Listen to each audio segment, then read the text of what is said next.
Okay, welcome to our Get SFU-Ready session for international graduate students, and big congratulations on your acceptance to SFU. We are happy that you have chosen SFU as part of your academic journey, and I hope your experience here exceeds your expectations. Those of you who are watching the recording, please note that the auto caption functionality may not be 100% accurate. Next slide, please. Before we begin, I would like to start out today's session by respectfully acknowledging that Simon Fraser University is an unceded Coast Salish territory, the traditional territories of the Musqueam, Squamish, Tsleil-Waututh, Coquitlam, and Kotchi nations.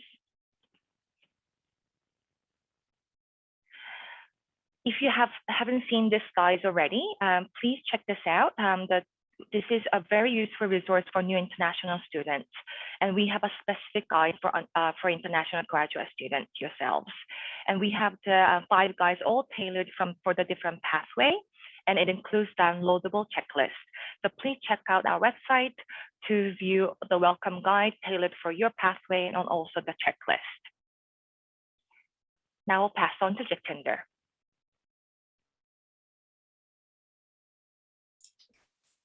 Hi, everyone, and welcome to the Q&A session.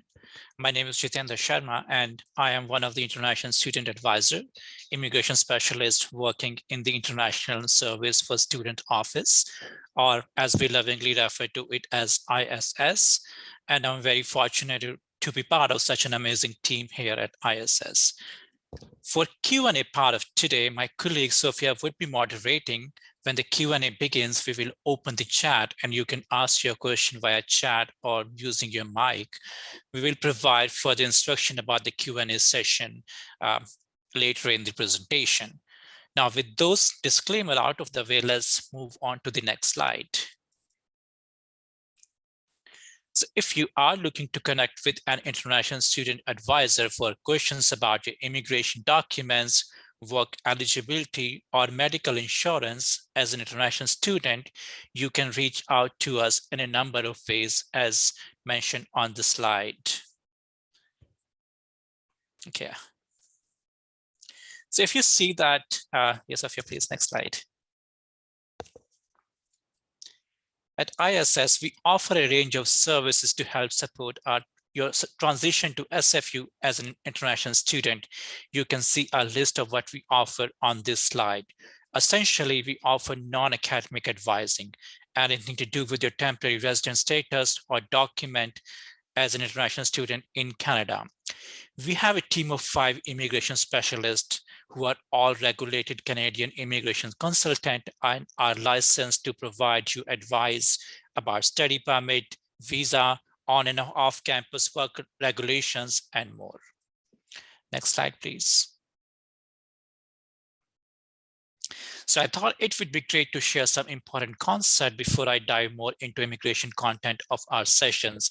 So in today's session, we'll talk about difference between visa and permit, how to maintain your status in Canada as an international student, enrollment requirement for international students, things to keep in mind while traveling to Canada, and vaccine mandate. Next slide, please. So first, visa and permit are not the same thing. Temporary resident visa, or TRV, is a travel document to those who are coming for visa required country. For example, India, China, while electronic travel authorization, or ETA, is a travel document issued to those who are coming from visa exempt countries, except citizen of USA. TRV and ETA did not give you legal status in Canada. They are just travel document. These are automatically issued to you if you applied for your study permit from outside Canada and it has been approved. What gives you legal status in Canada is what kind of permit you possess, such as study permit, work permit, or visitor record. If you will be traveling to Canada for the first time for your spring 2022 term, you will receive your study or work permit at the Canadian port of entry. Your period of authorized stay in Canada is valid until the expiry of your document or 90 days after you complete your program, whichever comes first. Next slide, please.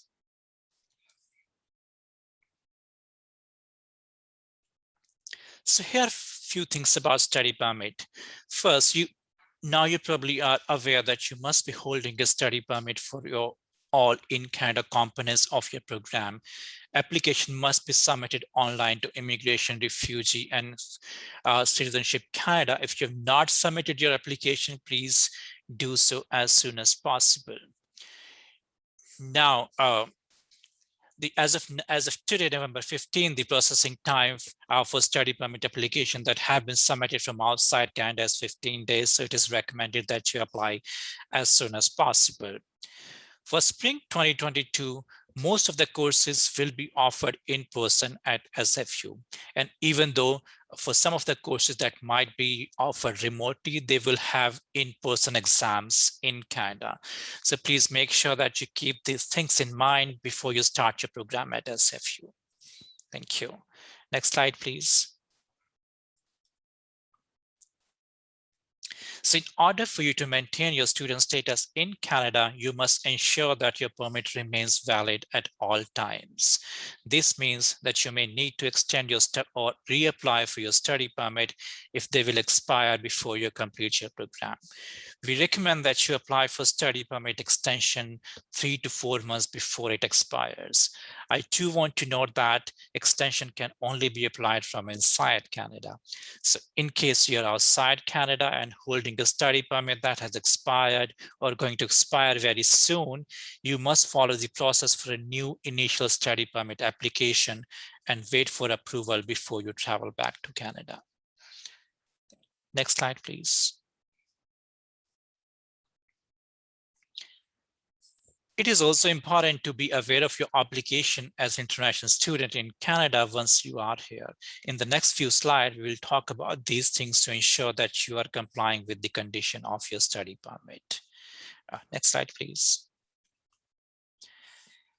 As a study permit holder, you are expected to comply with your study permit condition by actively pursuing your studies in Canada and making reasonable progress towards completion of your program of study.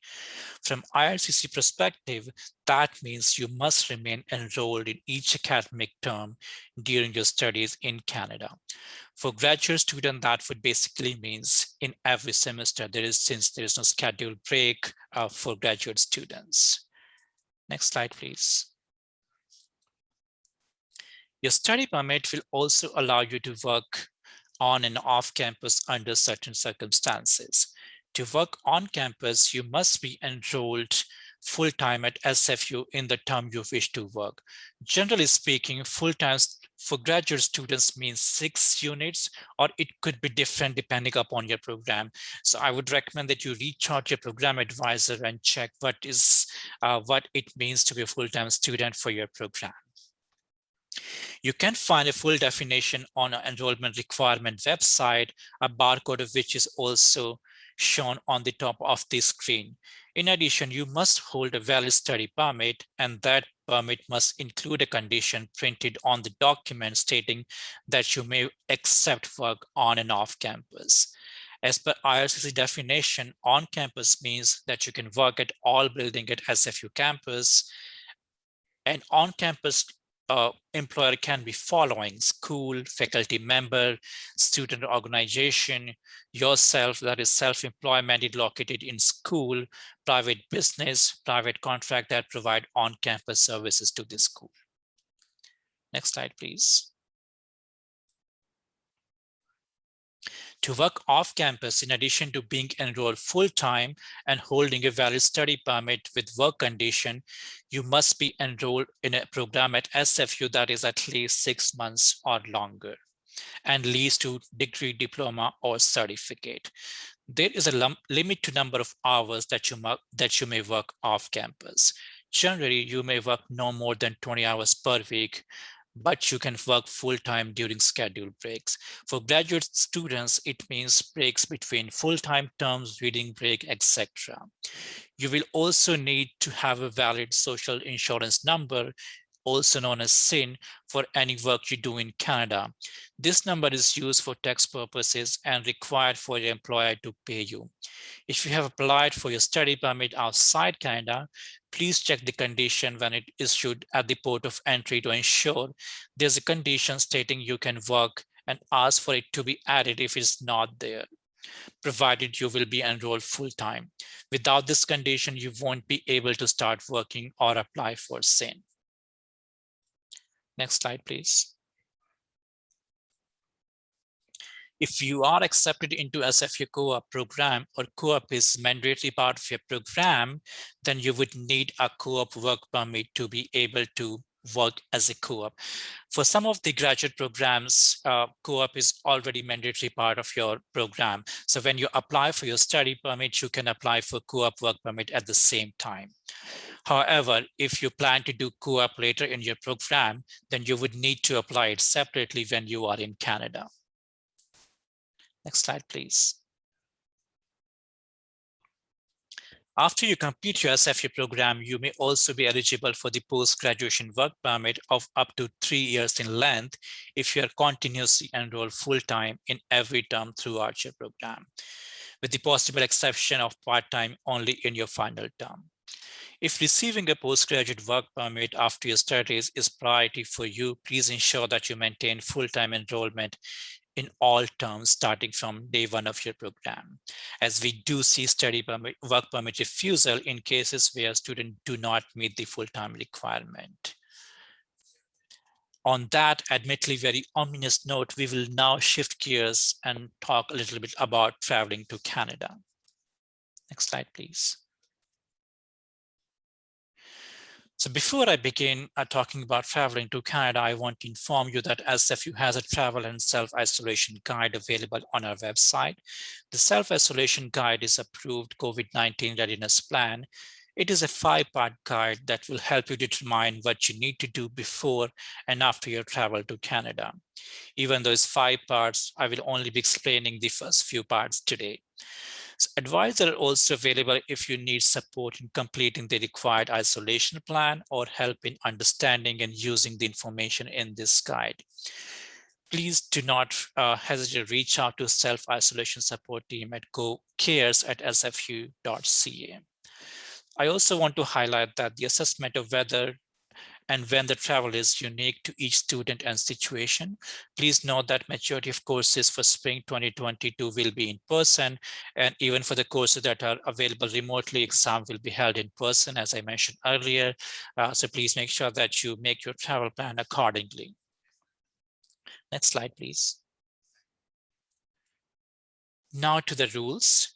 As you're likely aware, to protect Canadians from the outbreak of COVID-19, the Canadian government has implemented some travel restriction. This restriction must stop, through this restriction, you must be able to show that your travel is non-essential to Canada. At this time, foreign nationals can travel to Canada only if they are eligible to do that. Therefore, we highly encourage that you check the travel regulation and restriction before you plan your travel. Next, please.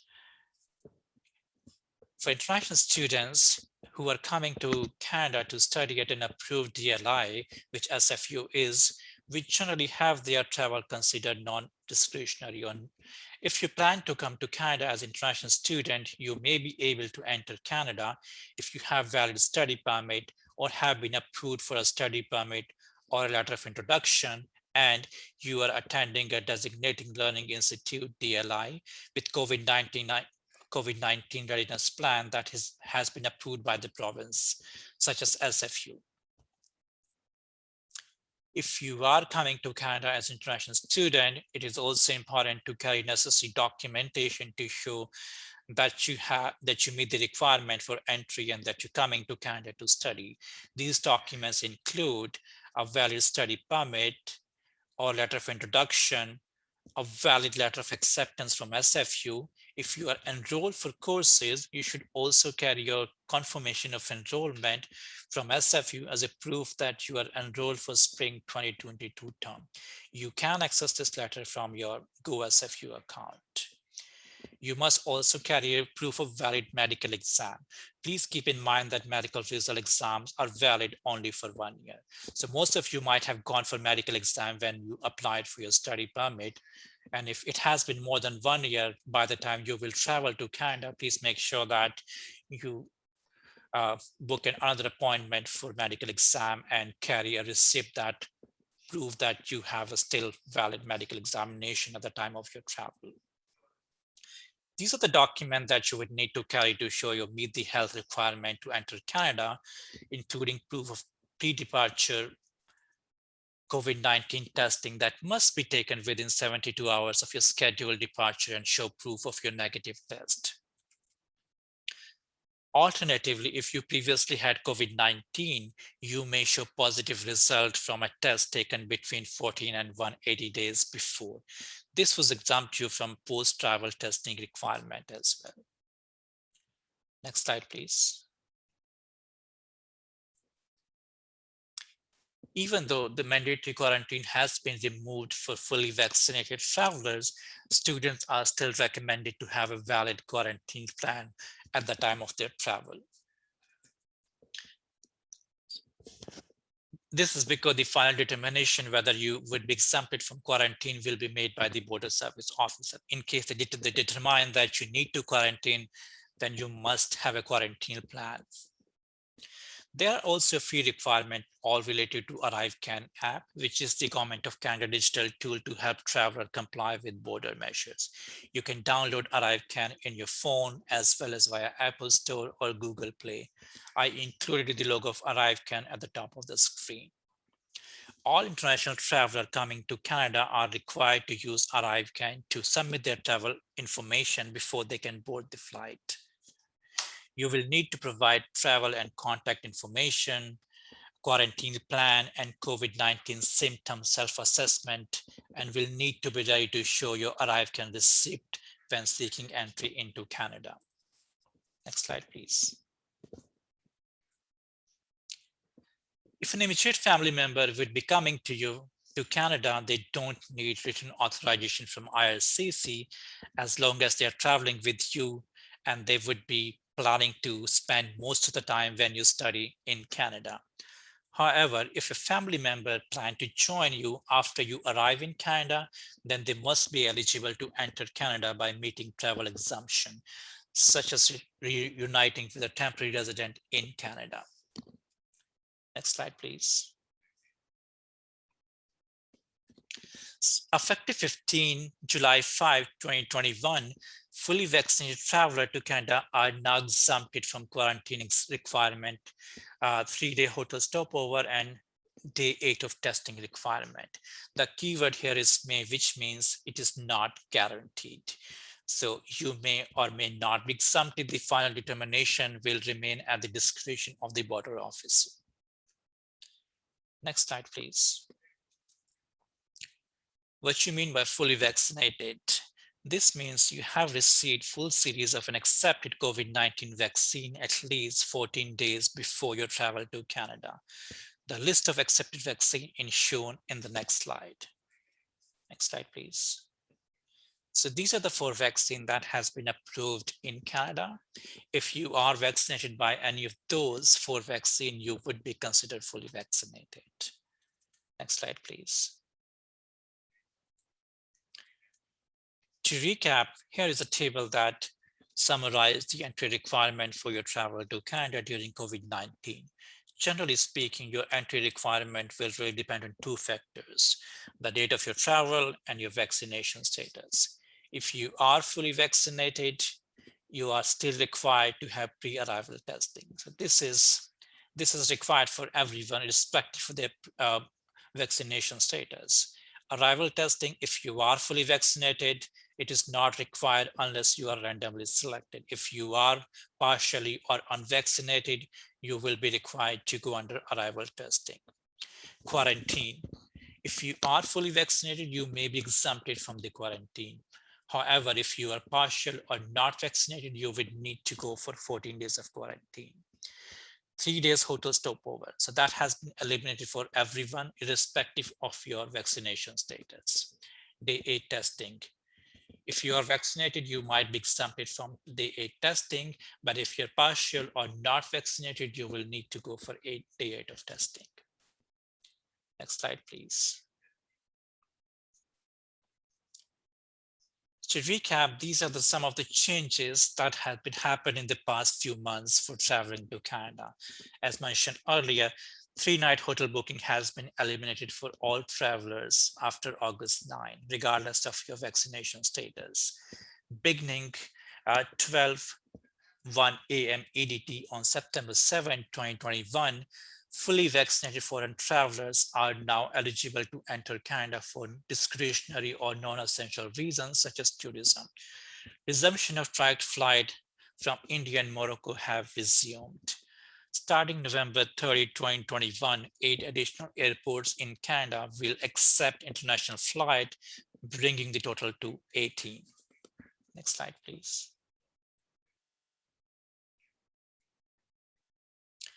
We will now briefly discuss about the vaccine mandate at SFU. As most of you heard about that, you would need to be vaccinated to be able to access certain services at SFU.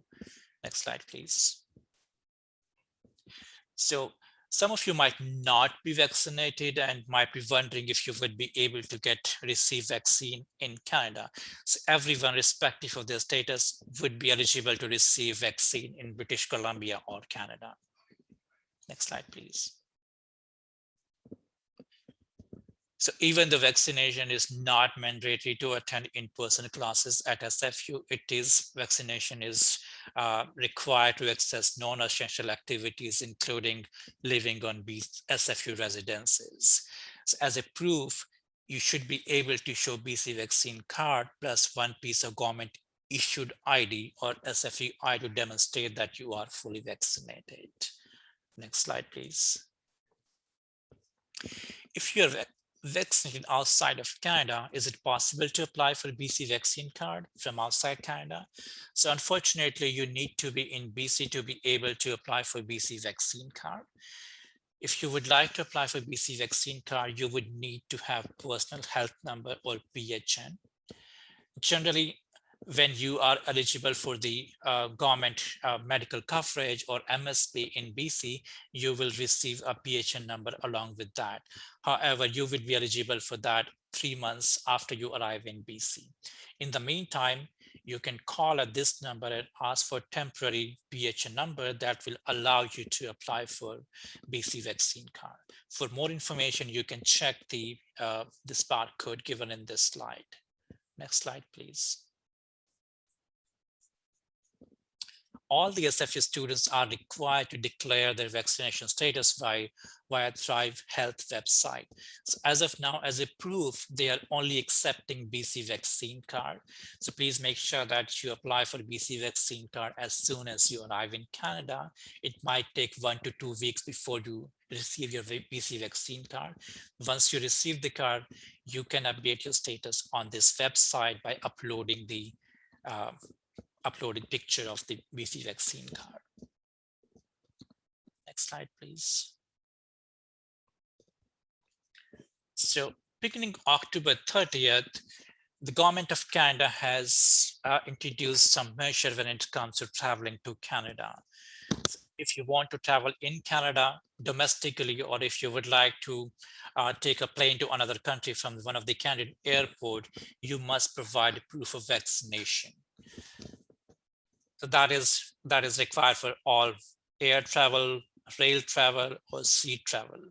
If you don't have vaccination, then it might not guarantee you entry into another country. Next slide, please. So even though the requirement is effective from October 30, the government has provided a transition period from October 30th until the November 29th. So if you're not fully vaccinated, in the meantime, you can provide a proof of negative tests at the time of your travel. However, effective November 30th onwards, you would only be able to travel if you are fully vaccinated. Now, for example, let's see that if you are traveling to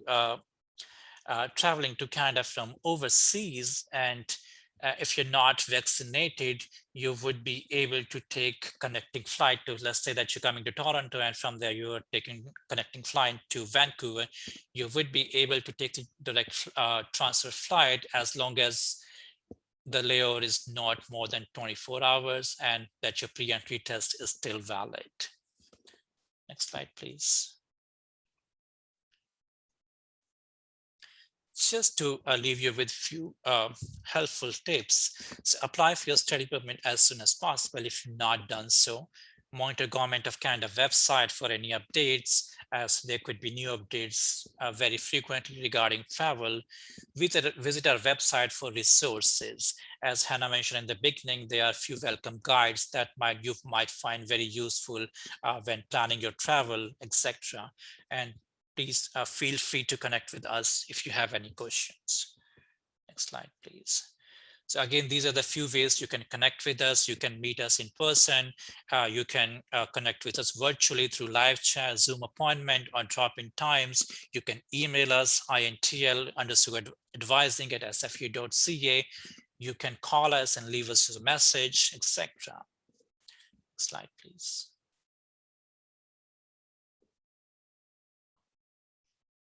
So this is the end of today's part one of today's session. We will now move on to first Q&A session. As such, we will end the recording now. All right, hi everyone, and welcome back to our Get SFU Ready session for new international graduate students. The chat will be disabled again, and it will be enabled for the Q&A portion. For the second part of today's session, we will cover medical insurance and support at SFU. Again, my name is Hannah. I'm an international student advisor that's here at SFU. And here I'm joined by Ricky from Health and Counseling Services and Ali from Student Care. In Canada, there are generally two types of insurance, primary and secondary. As international students, you must have adequate medical insurance for the entire duration of your studies. If family members are accompanying you, they should also have adequate medical insurance during their stays in Canada. Next slide, please. Primary medical insurance covers medically required services, such as visits to doctors, hospital stays, and medical testing. Primary medical insurance is legally required for all residents of British Columbia, including international students, and is provided through the BC Medical Services Plan, also known as MSP. Secondary medical insurance generally covers extras that are not covered by primary medical insurance, such as dental services, vision care, and prescription drugs. Eligible SFU graduate students receive secondary medical insurance through the GSS Health and Dental Plan. Next slide, please. So this diagram shows a general timeline for primary medical insurance for those of you who are newly arriving in BC. Your temporary primary insurance coverage through GuardMe starts on January 1st, 2022 and ends on April 30th, 2022. You're automatically enrolled in GuardMe if you're eligible, and if you are arriving before January 1st, you may choose to purchase early arrival insurance. Next slide, please. So GuardMe at SFU is a temporary primary medical insurance coverage. The goal of GuardMe at SFU is to help you transition while you are waiting for your BCMSP and to allow you have immediate access to medical services in Canada. When you arrive and when you apply for BCMSP, you will need to fulfill 2 to 3 months of waiting period. And depending on when you arrive in BC, your BCMSP coverage start date will be different, and you may have some overlap period of BCMSP and GuardMe coverages. As international students at SFU, you're automatically enrolled in GuardMe at SFU plan for your first term at SFU. Your coverage starts on January 1st and ends on April 30th, and we will not be enrolling you again in subsequent terms. The cost is $281 per term, and as some of you may have already seen it reflected in your account, it is included in your student fees. You can enroll your dependent family members, such as your spouse, common law partner, and/or children in your GuardMe plan with additional cost. If you will not be physically here in Canada during the spring term, you can also opt out online by January 30th by completing out-of-country opt-out form. Please note, in this case, you must ensure that you have adequate medical insurance coverage upon your return to Canada. Please contact us before you travel. If you have been living in BC and already have BCMSP, you can also opt out by January 30th for full refund. To be eligible for refund, you must not have used GuardMe. A partial refund is available if you have not used GuardMe and have received your BCMSP card before March 31st. Lastly, this will be the case for many of you. If you're planning to arrive in BC physically before January 1st, please note that you can purchase an additional early arrival insurance through GuardMe website to have adequate medical insurance coverage upon arrival. Next slide, please. At the beginning of the term, you will receive a welcome email from GuardMe at SFU if you're automatically enrolled. This email will include a link to log into your account to view your policy details and submit your claims. You can also view and download your healthcare access card as shown on the slide, which is your proof of insurance, and you will have your name, student number, policy number, and policy start and end date. We recommend printing this out and carrying this card with you in your wallet at all times. This card can be used for direct billing at some pharmacies, medical clinics, and dental offices. Make sure to keep this for the future reference as you will need it for direct billing or submit a claim. Please note, if you are visiting a research student, you are not automatically enrolled in GuardMe SFU. Next slide, please. BCMSP is a provincial primary medical insurance, and all students staying in BC for 6 months or longer are legally required to enroll under the Medicare Protection Act. Unlike GuardMe at SFU, it is not an automatic enrollment and cannot be done through SFU. If you are physically in BC and haven't done so already, please apply right away online, or you can apply as soon as you arrive in BC. For a new BC resident, you must fulfill the wait period of 2 to 3 months. For example, if you arrive in December, you will need to add January and February to your time. Your BCMSP coverage will begin on March 1st, 2022. GuardMe at SFU plan will provide you medical insurance coverage for this period. To apply for BCMSP, your current study permit must be valid for a period of 6 or more months. If you have any dependents, they can be also added to your plan when you apply. The cost for BCMSP is $75 per month for all study permit holders. It is called International Student Health Fee. You will receive an invoice monthly by mail, and you can make payments online by mail or direct deposit, or whichever method you're comfortable with. This charge does not appear on your SFU student account, and you are responsible to make monthly payments and maintain your account, such as updating your address, checking your coverage expiry date, and update MSP with any new study permit if you extend yours. Next slide, please. This information does not apply to everyone, hence I'll provide a very brief information or resources. SFU benefits, if you're a TA in spring, are not automatic. Hence, you will need to contact SFU Human Resources to apply for them to get the coverage. This is during your PSSU appointment only. Hence, if your contract ends, your benefits will end too. I would highly encourage for those of you who are in the audience that have TA-ship in spring 2022 to attend the medical insurance info session on your TA-TM day in January.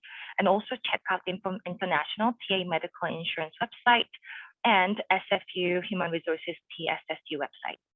For further questions, please email tssuben's@sfu.ca. Next part will be Ali. Thank you so much, Hannah and Ricky. Hi, everyone. My name is Ali. I'm joining you on behalf of Student Care. And today I'm here to talk about your extended medical insurance, otherwise known as your secondary insurance. So as it was mentioned earlier by my colleagues, Hannah and Ricky, your insurance comes in 2 parts. You've got primary and secondary. So what I'm going to be talking about today are the services that are not covered by GuardMe or by BCMSP. So this plan is really there to give you a comprehensive and an extended level of health insurance while you are studying here in Canada. Don't worry about taking notes. Everything that I will be presenting today is available on our website, which you can see here, and I will link it in the chat later during the Q&A session as well. And with that, we'll move on to the next slide, please.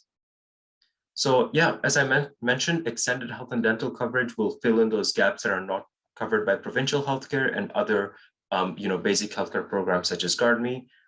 If you are an international student, once again, you are required to enroll in BCMSP. I won't expand on this because Hannah and Ricky have already touched on this point. Next slide, please. So when it comes to your extended health and dental plan, your coverage comes in 4 broad categories. You are covered for health, dental, vision, and also travel. So your health plan will cover you for things such as prescription drugs, vaccinations, any mental health practitioner. So if you need to see a psychologist, your plan will cover you for that as well. And other paramedical practitioners such as physiotherapists, chiropractors, massage therapists, and all that. You will see a full list of your coverage on the website. Once again, this is just a snapshot of your plan. Your dental plan will cover you up to $700 for your period of coverage. And that includes things such as cleanings, checkups, fillings, root canals, any periodontics, any endodontic services as well. You've also got a vision plan, which will cover you for any eye examinations that you need or any eyeglasses or contact lenses. You've also got coverage for laser eye surgery. Last but not least, you've got a travel coverage, and your travel coverage comes in 2 categories. So you've got a academic travel coverage and a non-academic travel coverage. The idea behind this is, many students like to take study abroad terms. They like to travel. They like to go on internships abroad. And so the travel coverage is designed to, to provide you with medical coverage when you are abroad. And so if it's an academic trip that you are going for, so as long as it is approved by SFU, you will have travel coverage for the entire duration of your trip. Even if that is 6 months, or even if that is 1 year, you will be covered for the entire duration. However, if you're going on a non-academic trip, so let's say you decide to go down on a trip, to the US or to Mexico, wherever that might be, whenever the borders open, obviously, your travel coverage has you covered for up to 120 days per trip. However, there are no limits on how many trips you can take in a given year. So whenever you're going on a non-academic trip and you come across a medical emergency, God forbid, you will be covered for up to 120 days for that. Just a quick note. If you are all of your international students, and if you're going back to your home country, the travel insurance will not cover you in your home country. And the reason behind this is that most people already have medical insurance provided to them by their home country and their home government, similar to how you have primary medical insurance here in Canada. And one more note. If you are going on a academic trip, there's a good chance you will be required to get a proof of coverage letter from Student Care and from the ISS. And so this is something that Student Care will provide for you. All you need to do is visit our campus office, which I will link to you later in this presentation, and a representative will process your request, and you will be issued a letter that you can use for your application if you're going on an exchange trip abroad or an internship. Next slide, please. In case you were wondering how much your plan costs, for 8 months of coverage, so if you're beginning your term in January, your coverage will go on until August, so that's 8 months.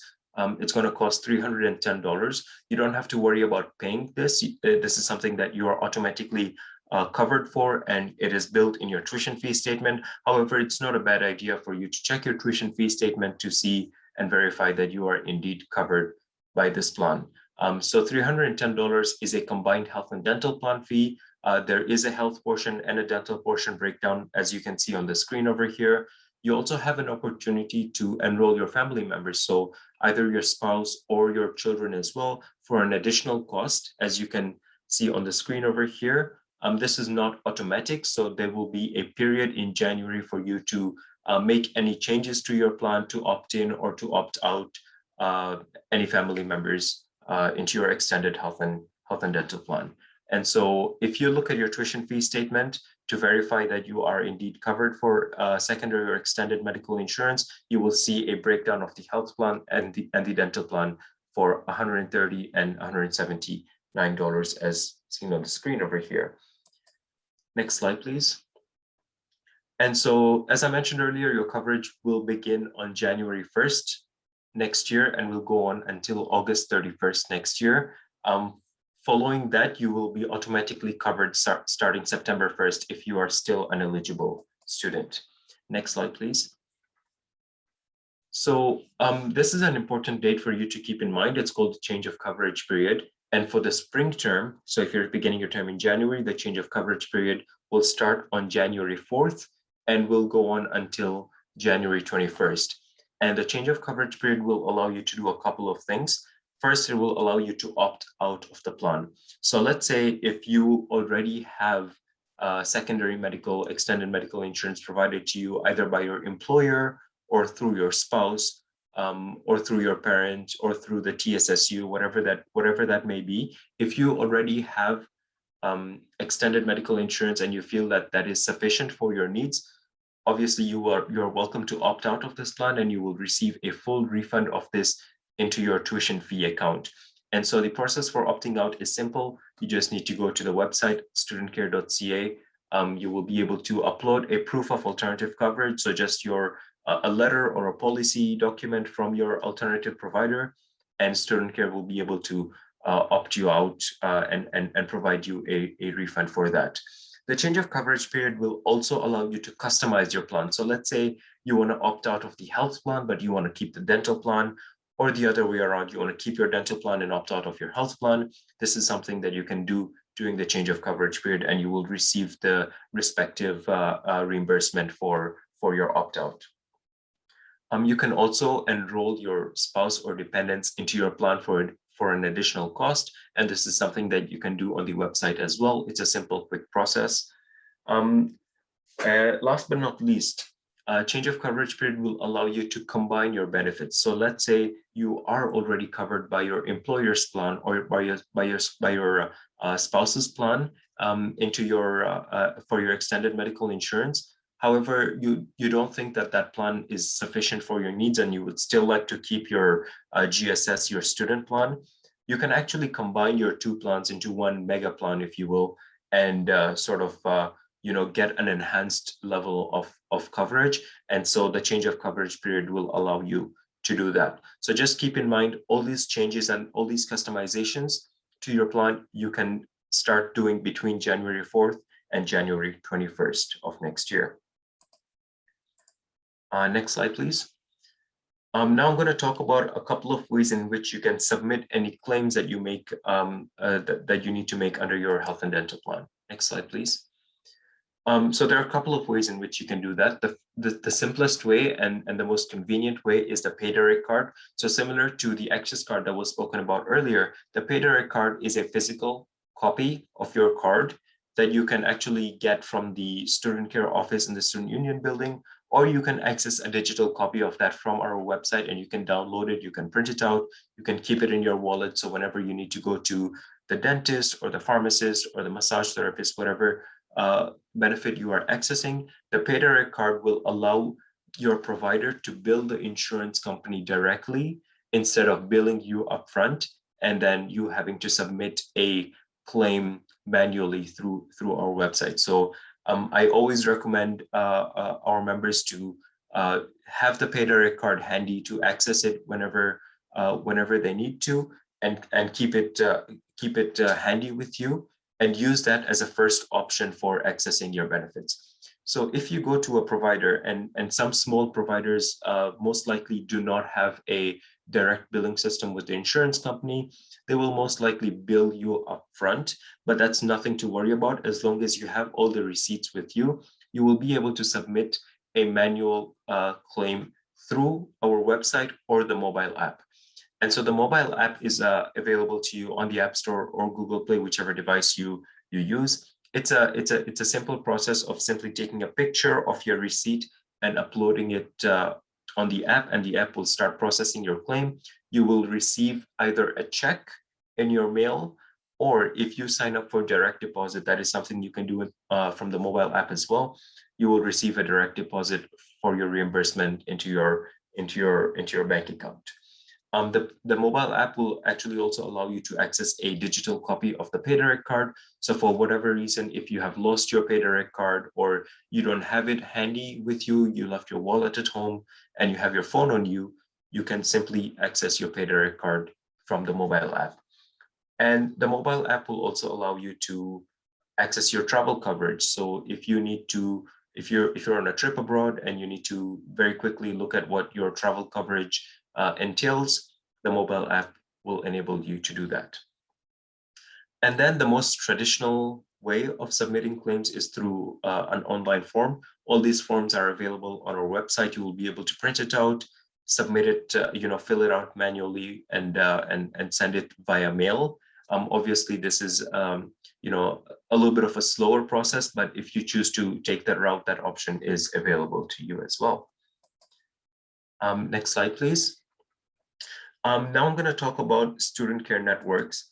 And so next slide, please. What a network is a student care network is basically an exclusive list of providers who have partnered with us to provide our students with savings and discounts. So this will kind of bring up your total level of coverage. And I'm going to demonstrate this with an example here in the next screen.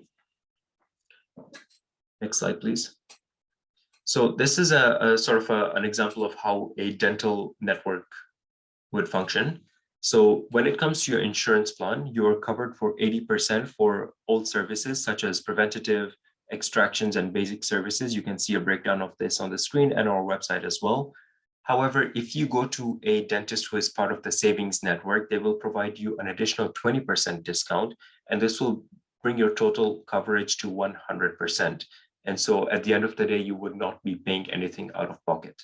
The good thing about a network is that they will provide you with that discount, even if you access a benefit that is not covered in your plan. So as you can see on the screen over here, major restorative services are not covered under your GSS dental plan. However, a dentist who is part of the savings network will still give you that 20% discount. And so by the end of the day, you would have 20% coverage and you would pay 80% out of pocket. And so I hope this kind of demonstrates clearly how a savings network would work for you. We also have networks for psychology benefits, for prescription drugs, pharmacy benefits, for vision, chiro, physio. And again, a full list of this is available on our website. You will be able to sort of interact with the providers that are around your area. You can just type in your postal code, or you can search providers that are near each campus, Burnaby, Surrey, or Vancouver, and you will be able to get a list of all those practitioners who are around you and who are part of the network. I should note that it is not mandatory for you to go to someone who is part of the savings network. If you have a practitioner that you have been going to for a long time and you prefer to, continue seeing them and they're not part of the network, your insurance, your insurance plan will still cover you for the 80% or whatever your coverage is under the plan. The savings will only apply to members who are to practitioners who are part of the savings network. And with that, next slide, please. We have come to the end of the presentation. We will have a Q&A session shortly. And so I'm happy to take your questions then. However, if after this presentation, you still have any questions that come up, we have a direct line for GSS for graduate students at SFU specifically. So you can call us at this number during business hours and our representative will help you out.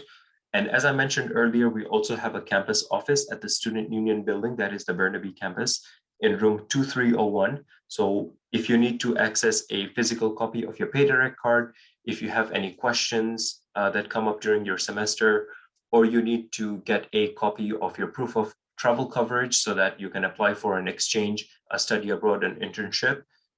All these services are available to you through our representative on campus at this office.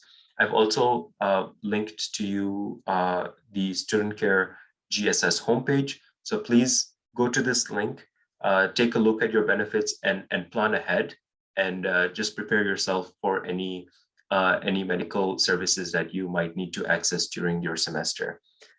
Thank you so much for your time. I will pass it on back to Hannah. Actually, Ricky will take over from here. Ricky? Thank you. Hi, everyone. I would like to provide a quick overview of our services here at SFU Health and Counseling. So we have a team of doctors, psychologists, and mental health nurses available to help you during your studies here. Of course, due to COVID-19, many of our services are now both online and in person. So we will first see students online prior to inviting them in for in-person services. If you need to see any one of our providers, please call the number listed on the slide. An important fact to remember, due to medical laws, we are only able to provide services to those who are residing in BC at this time. Next slide, please. So I am the transition case manager here at SFU. I provide support specifically to students from international pathways and work with them to support them with their transition to SFU, as well as their transition out, hopefully when you guys graduate. I provide a variety of support in different areas, including mental health, culture shock, finances, understanding different systems, labor market employment information, and much more. So feel free to connect with me. I'm happy to provide support to you guys during your time here at SFU. Next slide, please. At Health and Counseling here, we offer a variety of programs to support you during your studies. We have group programs that you can participate in, and we also have self-guided resources you can utilize anytime, even now when you're not in Canada yet or here at SFU. Please check out our website for more information and enroll into any of the programs that you see fit and that you think will benefit yourself. Next slide, please. As I first mentioned, if you're not in BC, we are not able to provide you with any services, but we have the My SSP program. This is a free mental health program available to any SFU student. You can access it even if you are not in Canada. The program is available 24 hours a day, 7 days a week. You can give the number on the slide a call, or you can download the app from the Google or Apple Play Store and start accessing all the services that you would like.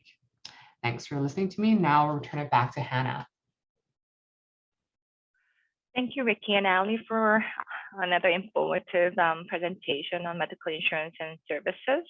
So this is the end of part 2 and the final presentation of today's session. Now we'll move on to our second question and answer. As such, we'll end the recording now. For those of you watching the recorded version of this session, thank you so much for watching. Welcome to SFU, and please do connect with us if you have any follow-up questions.